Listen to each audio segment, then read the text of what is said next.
Bingus. Oh. What's up, guys? It's your boy, Professor Gusnov, back at it again with another video. So today, you guys are in for a pretty interesting lesson in a new field called Memenomics. I'm going to use this whiteboard to what do you call it? To show you the concepts. Now, you may be saying, well, there's a Reddit page called the Meme Economy, and they know all about meme economics. And I'd say, no, not really. Because they don't really use real science, they use more of like a subjective feel for it. But this stuff is actually objective stuff you can use in your daily life. Or maybe not daily life, you'd have to go through a lot of calculations to do it. And you'd probably need to spend a lot of hours to find the statistics. But in theory, you could use it to analyze meme markets and figure out if memes are doing good or if all of them are going to die soon. So, yeah, let's step right into it.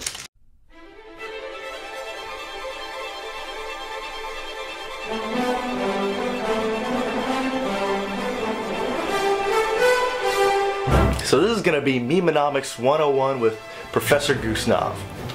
So, the first concept we need to look at is called CMI, or the Current Meme Index. Now, the CMI can be found by gauging what's called the meme basket, which is basically the ratio or prevalence of a certain number of, or a certain meme in an economy of memes. So basically, to find this, you'd follow probably thousands of different pages, and you'd see how many times per 1,000 memes or 100 memes you see a certain type of meme. Now that's what do you call it? That's the meme, the CMI of a single meme. The CMI of every single meme in the economy, or a way to gauge the CMI of every single meme in the economy, is to find the aggregate CMI. So that's called CMI-A. So the equation for the micro CMI is, so the number of memes per 1,000 over whatever number you're using to gauge. So it could be like 100, could be 1,000, whatever you want to call it. And then you multiply that times 100. So that's the CMI. And the way you find the aggregate CMI is you basically take the CMI of you take the in simple terms, you take the CMI of multiple different memes, or the memes that came out in that month, and then you average them together. So it could be, so you get the sum of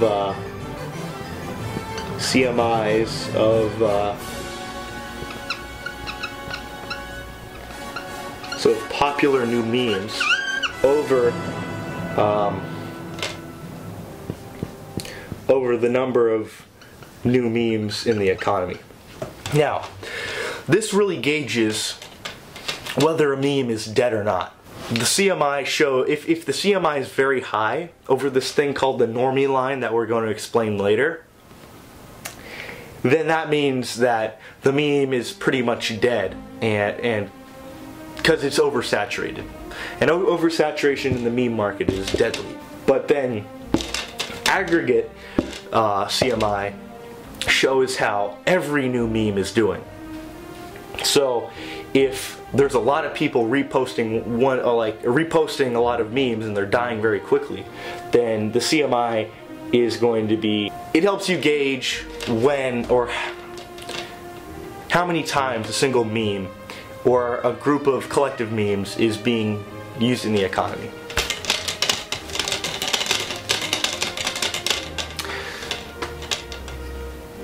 The next concept is called memeflation. Now this is how memes die. Memeflation is basically the rate at which memes die in some sense. And the way you find it is basically the CMI, the aggregate CMI, the new aggregate CMI versus the aggregate old CMI over the CMI old, the aggregate CMI old times 100.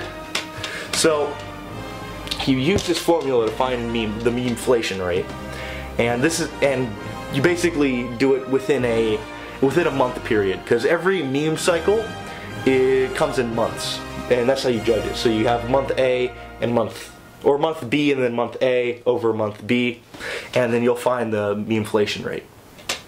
Now we're gonna get to the core of memenomic analysis using memeflation, and this is where the normie line comes in. So we have two different charts. One of them is called the meme cycle, and the other one is called just the basic CMI reading cycle. So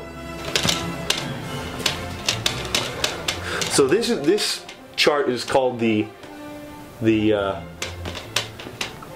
meme value chart. This is used basically if you want to have a very accurate reading of where memes are in the economy. So it basically looks like this. So you have CMI on one axis, and you have time on the other axis. And then right in the middle you have this thing called the normie line.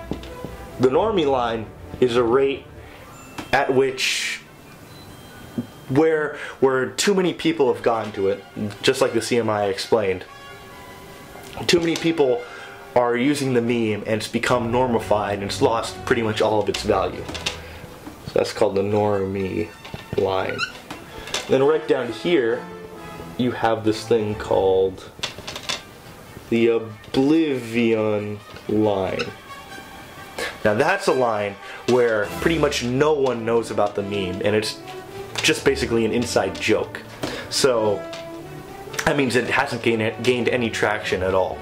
Where you want a meme to be, or you want the market to be, is somewhere within here, because the memes are still pretty much fresh, and they can be enjoyed a lot more than if it's way too high of a CMI.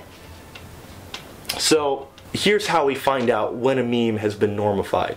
So let's say the meme starts out and it's a slow trend, and then it starts growing. When it grows to a certain point and passes the normie line, then we know it's dead. This time it's still a good meme if it's still up here, but depending on who you're gauging the CMI from, if you're looking at every account, then that means that if it's up here, then it's probably dead. But if you're looking only at good accounts, then that means that once it falls down to 0, that means it's dead. Because this is where too many people find out about the meme. But let's say you're following like World Star or LaCroix or something like that, and it's up here, then that means that, and you're using that as your gauge to find the CMI, then that means that it's still alive past here. So let's say, so this is if you're following good accounts and you're judging a meme. And this is if you're following like LaCroix and a bunch of bad pages, then it's just gonna keep increasing in quality, and then slowly it starts decreasing, but that basically happens with anything. It starts to die. A good meme, I'm just gonna show you a good meme. That's something that goes like around here and stays like that. The problem is that if and we'll get into this in next video, but if the total number of meme pages increases in a system, then that means that the memeflation rate actually increases, causing the normie line to actually decrease, and causing this to actually increase in this rate. So it's a very volatile market, It's very easy to mess up, but understanding this, maybe it can help you out in the future. Now the final concept in this video is called the meme cycle. So it's kind of similar.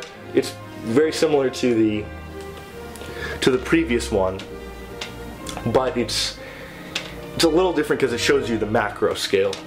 So for this one, if you look at it, there's two ways of looking at it. You can look at it memeflation for a single meme, or you can look at it for memeflation aggregate. So let's look at it for a single meme right now. Basically, here's how it looks. This is more of a conceptual one, so not something you really gauge off of. But it increases in popularity, and then it decreases, and then it starts increasing again. And it follows more of a like a sine function. So this basically happened with old memes. For example, like the 21 Kid, the Damn Daniel. They increased in popularity, then they decreased. But in actuality, it kind of happens like that, and then it just falters off until it's pretty much zero growth.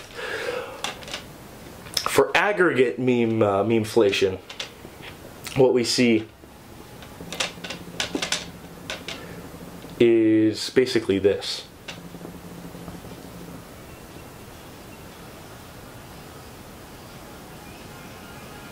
So we have different meme cycles, and that kind of happens. The increase in memes and the decrease in memes, people's interest decreases and increases, and then it's a macro sine function too. And you have the entire market increase and you have the entire market decrease, along with these smaller, like 1 month period increases and decreases. So like the upscales of this, or the downscales of this, were like golden ages of memes. Like right here, that would be like 2015. And then this would be like up here, that's probably 2016. And then this is like 2017. And then this down here, that's like 2018. So we're coming up to a period of low memeflation, which is a good thing, in like 2019, 2020. So yeah, that's the meme cycle. It basically gauges how much memes are being reposted in aggregate, making them die faster. So if it's lower, then that means memes will die slower. If it's higher, that means memes are going to die faster because it's a very volatile market. But yeah, that just about does it for this video. I hope you guys enjoyed it. This video is just one video I'd like to do in a few about Memenomics. There's a few other charts and a few other concepts, but these are probably some of the big ones that you have to look for.